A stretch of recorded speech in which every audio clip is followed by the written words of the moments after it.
Maraming salamat. The challenges are multifold. Earlier, I mentioned about our surveillance on dengue. While we are reporting many cases, there will be cases that are underreported. But we want granular data so that it can guide policymakers and program implementers. Ganito po yun. Gusto nating malaman, aside from the slide, saang lugar maraming kaso ng dengue? Which places really have a high burden? I'm speaking about this. This is a challenge because eventually, when the Takeda vaccine will be introduced, and hopefully it will be introduced in the country, the WHO recommends that it will be found out in areas with high transmissibility.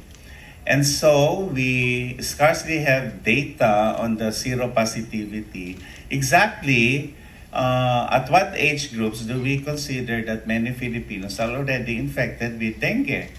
And number two, we want data, ilan ba talaga yung na-hospital, except for the PhilHealth claims on dengue. While challenging yun because PhilHealth just increased the benefit package for severe dengue to 47,000 pesos from the 13,000 pesos. Can you imagine that it will increase threefold if the severe cases will be aplenty?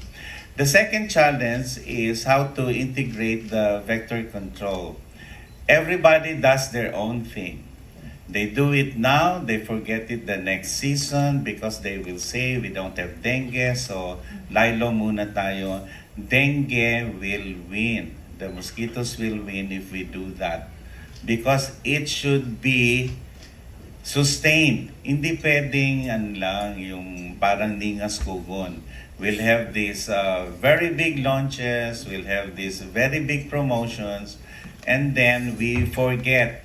Kasi ano tayo meron tayong amnesia, for example. The writing on the wall is there. Dumadami yung kaso ng dengue and we hardly are scratching the tools that we have now. Another challenge dyan ay yung mga local chief executive natin kasi nga nasa kanilang accountability so that we prevent more cases of dengue. And the doctors have their share too. Alam nyo ba that there are different protocols for management of dengue even with the guidelines from the World Health Organization? Unless we standardize this and many doctors understand really what's behind the dengue, we will fail in our goal of making sure that we will have zero dengue deaths sa dengue by 2030. And of course, ang huling challenge dito is that innovation should meet compassion. So Takeda, there is their innovation, and we should show compassion so that more patients or individuals will benefit. This is not only for those who have dengue. Each one of you can get dengue. You've shown the presentation. Each age group will be affected, and it's just a matter of time. And for me personally, a dengue vaccine is something that can actually help.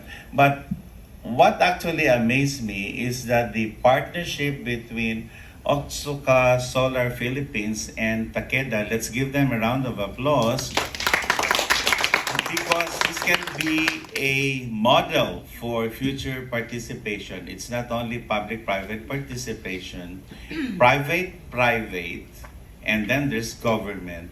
This will be a big beneficial or let us say partnership or collaboration among many entities. In fact, when we were at the Department of Health, DOH cannot do this alone. And nor does any one entity can do this alone. If we have to win the battle against dengue, sabi ko nga, it's not because we of our hands, it's our heart that we care for those not only our loved ones, but for the others who might die from dengue. And so the challenge is, do we really understand the burden of dengue so that we can have a new lens at looking on how innovation can help us win our fight against dengue? Pasensya na kung napahaba ko kasi kung maigsi yun, ang ginagawa ko usually ay sumasayaw na ako kaagad.